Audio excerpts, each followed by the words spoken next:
And I'm not going to go through all these verses because I don't think we have time right now. But you can see how love is everywhere, should be everywhere as a Christian. The love of God's word and the truth, loving each other, loving the church, loving our families, loving our fellow man. Everything we've talked about over the last few weeks, it all still comes back to how we love, how we treat each other. How do we act? How do we think? How do we live our lives? So, love is fundamental.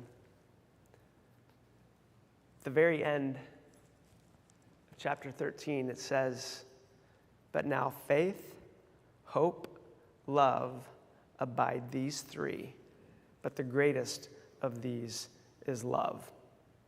So, by describing the greatest of these three, Paul is indirectly attesting for the greatness of faith and hope as well, right? The greatest of these is love, which means these other two things are pretty great. So let's not discount that.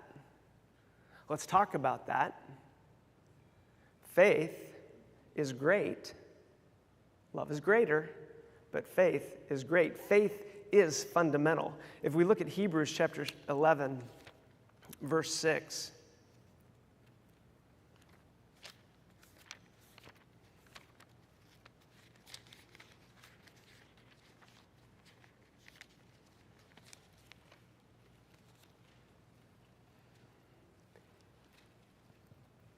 Hebrews chapter 11, verse 6 and 7, maybe even 6, 7, and 8, we see that faith is fundamental, and without it, we simply can't please God.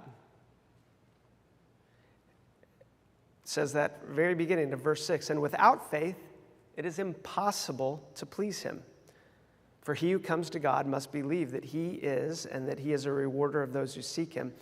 And then a couple of examples here. By faith, Noah, being warned of God about things not seen, in reverence prepared an ark for the salvation of his household, by which he condemned the world and became an heir of the righteousness which is according